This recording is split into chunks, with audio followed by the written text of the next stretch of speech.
In a moment, we're going to hear from the former Foreign Secretary, now usually working on humanitarian crises from a New York office, David Miliband. But before we do, let's listen to Shabana Mahmood herself, speaking in the Commons just before we came on air. The burden that has fallen on this country has been heavy. 400,000 have sought asylum here in the last 4 years. Over 100,000 people now live in asylum accommodation, and over half of refugees remain on benefits 8 years after they have arrived.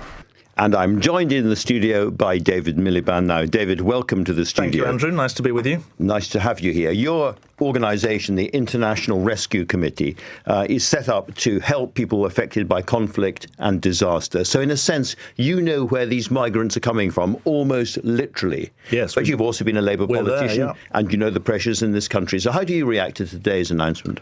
I think that it's my duty, both as the leader of a humanitarian organisation, but also as a British citizen, to look behind the headlines. You've read out some of the headlines. I want us to look behind the headlines.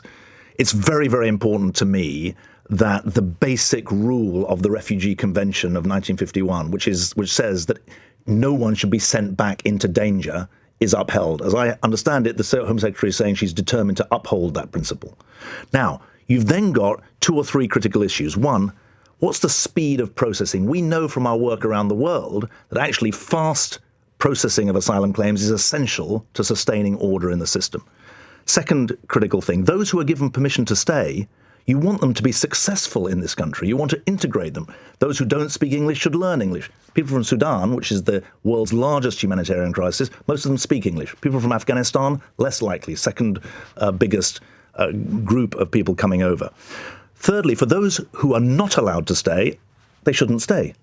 And those basic rules need to be followed through. Now, we can get into the detail, and I'm very happy to do that. And what I'll do when I answer your questions is bring the evidence, both from the war zones that people are fleeing from, because I tell you, it's horrific out there. I was in Sudan myself just 2 months ago. But also, I'll give you the evidence from the work we do in the United States and in the UK for successful integration. So this is very interesting. Somebody representing an organisation which represents refugees around the world. You think when the Home Secretary promises to bring order into the system, she is essentially doing the right thing. We've always said that it's wrong to say that the choice is between compassion on the one side and order on the other. It must be right that a smart system treats people humanely, follows international law and domestic law, and ensures that there's order to the system. I'll give you one example of that.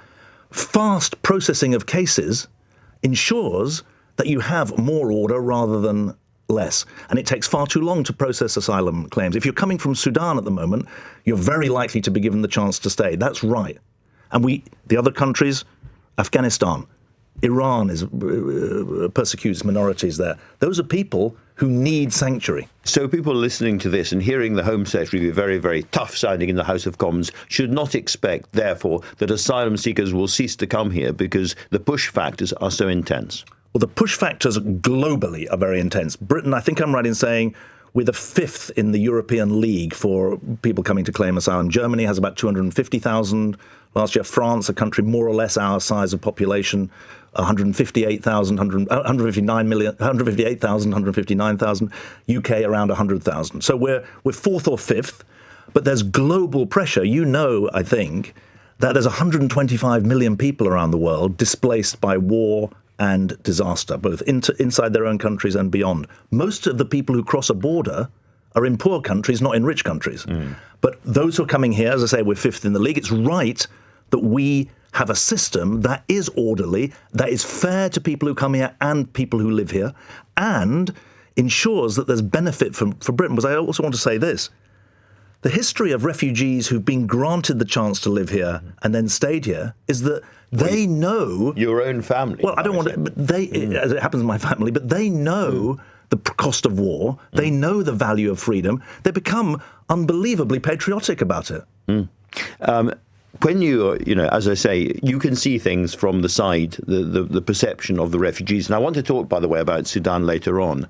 But do you also understand why so many British people here who can't get decent housing, can't pay the bills at the end of the week or the month, look at the way that asylum seekers and other migrants here are treated by the state and are angry? I totally understand that British people, including myself, want to ensure that our immigration system and our asylum system, which, by the way, are not the same thing, that they work properly for the benefit of the country. That's absolutely right.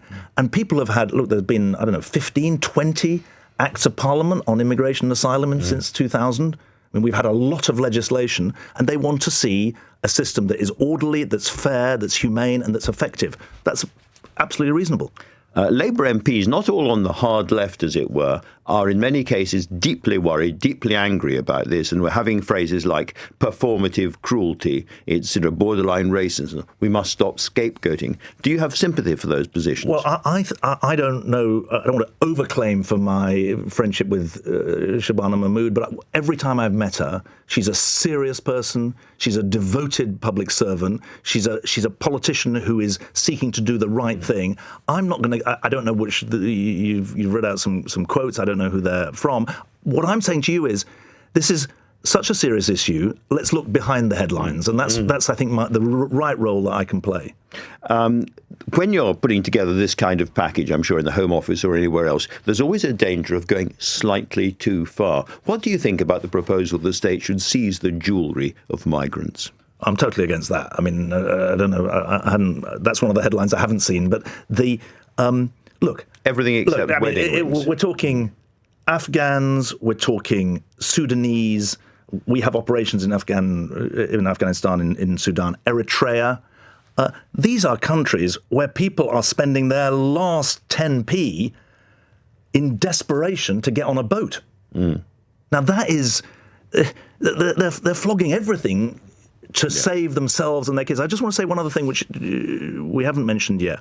We've always made the case, one of the reasons that people end up in boats is that they have no other options. In other words, you need a safe and legal route. There was an issue under the previous administration here where I think it was Priti Patel at the time was Home Secretary.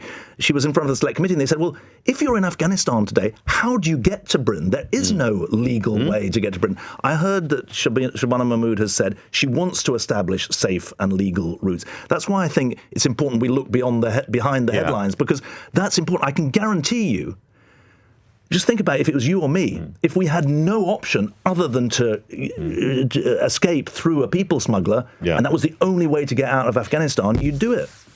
You mentioned, I think, first Sudan. There's something strange going on here because we both know what's happened in Gaza has been horrific, and there's been a vast amount of debate about it in Britain and in the United States. What's going on in Sudan has been, by an order of magnitude, much, much worse, and almost nobody around the world seems to be talking about it. Why do you think that is? Well, it's complicated. There's 30 million people in humanitarian need in Sudan. It's a country in northeast Africa. It's on the Red Sea. It's got a 500-mile border with the Red Sea, so it's significant in global politics. The multi-sided civil war. Well, that's one. The total population, 45 million, 30 million in humanitarian need, 3 million refugees in South Sudan, in Chad, in Egypt. It was a civilian government 6 years ago. A revolution against Bashir, the former dictator. But the brutality of the civil war that's been going on at the moment has been fueled by the fact that every single neighbor of Sudan and countries across the Middle East are backing one side or the other. You're right to say it's not just two sides, but there are two main sides. It's been in the news in the last 2 weeks because the capital of Darfur, which is older listeners and viewers will remember, was the site of terrible massacres in the 2000s. El Fasher, the capital of North Darfur, has fallen in the last 2 weeks to a group called the Rapid Support Forces. Why has this not got the attention it deserves? I think it's complicated. There's fatigue about the amount of crisis, and there's a sense of, oh my God, can anything be done? Having been there myself, we have 400 people working for us in Sudan. They're Sudanese people. Humanitarian effort is way too small at the moment. There are lives to be saved, that's essential. Secondly, the flow of arms is an absolute nightmare into that country. Thirdly, the diplomatic effort has been too weak, including when there was a civilian government there. Finally, we've got to guarantee safe passage for civilians to get out of El Fasher. There's up to 200,000 we don't know where they are. And we've got to get safe passage for humanitarian aid workers in. Otherwise, what we've seen at the moment is only the tip of the iceberg.